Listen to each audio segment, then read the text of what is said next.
Was the sudden death of a Turkish president who dared to recognize the Armenian Genocide merely a heart attack or something more sinister?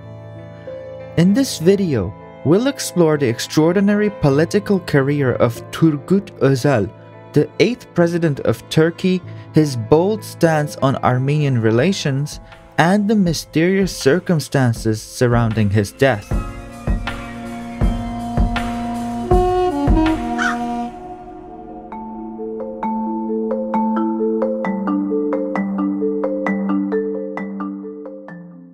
Born in 1927 into a devout Muslim family in the city of Malatya, Turgut Özal's path to the presidency was nothing short of remarkable.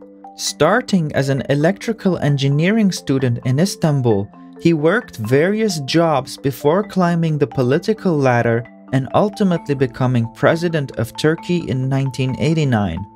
Now that's one shocking career switch.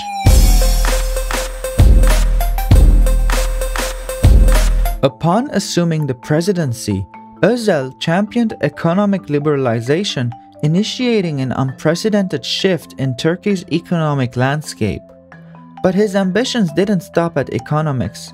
He also dared to tread where most Turkish politicians wouldn't, by agreeing to negotiate with the Kurdistan Workers' Party, or PKK, a political hot potato that most Turkish politicians avoided. Yet, what truly distinguished him was his stance on Armenian issues. In a country where the denial of the Armenian Genocide is the norm, his views stood in stark contrast. But what led him to take such a divergent stance in the first place?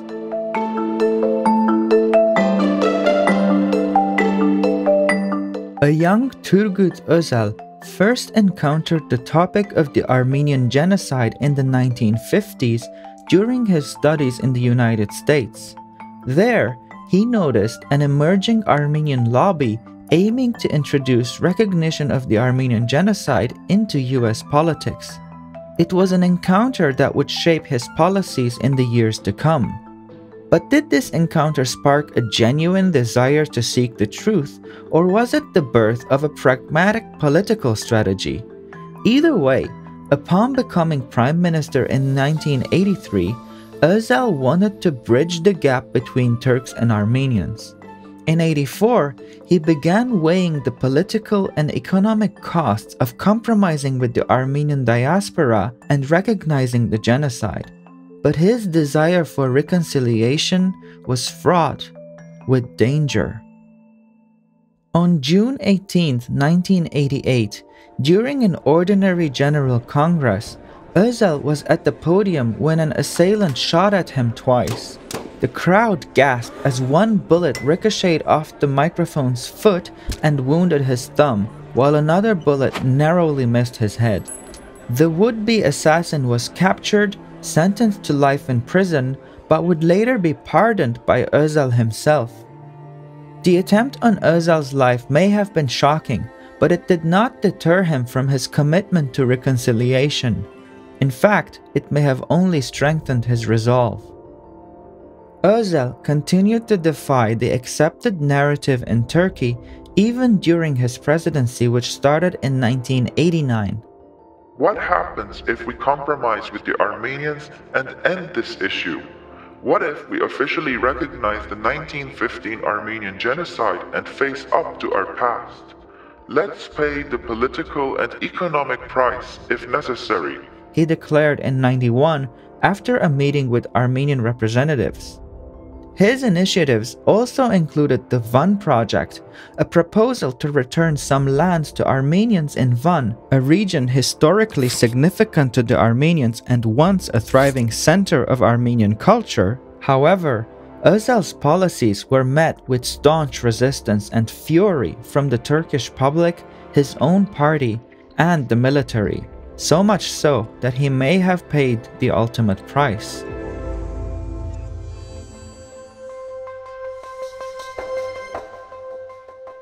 On the 17th of April 1993, Turkey lost a visionary leader.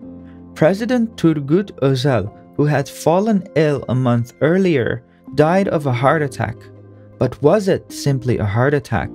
The circumstances surrounding his death have more twists and turns than a Turkish soap opera. His death came at a crucial time, just before he had the chance to negotiate with the Kurdish PKK. His wife, Semra, believed her husband had been poisoned by lemonade. Her doubts were fueled by the lack of an autopsy and the blood samples taken to determine the cause of death mysteriously vanished. The nation mourned, and hundreds of thousands of people attended his state burial ceremony in Istanbul.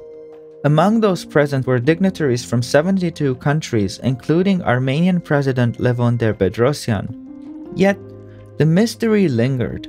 In 2007, 14 years after his death, investigators sought to exhume the body to examine it for poisoning.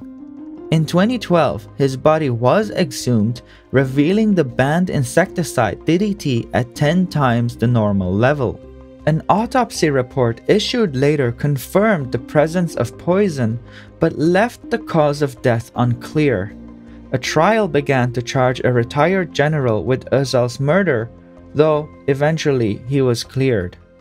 After Özal's enigmatic death, his policies of compromising with the Armenians to address the genocide were abruptly abandoned, ending a chapter in Turkish politics that might have reshaped not only the country's future, but also the path towards reconciliation with its own past, which could have opened doors to healing the wounds that continue to hinder Turkish-Armenian relations to this day. As we reflect on Özal's legacy, we're left with some thought-provoking questions. Was his recognition of the genocide a sincere act of conscience, or merely a pragmatic maneuver by a seasoned politician? Could his death have been a simple, tragic heart attack, or was there something more sinister at play? And finally, how might the political landscape look today if a Turkish president had officially recognized the genocide? What are your thoughts on these questions? Share your insights in the comments below.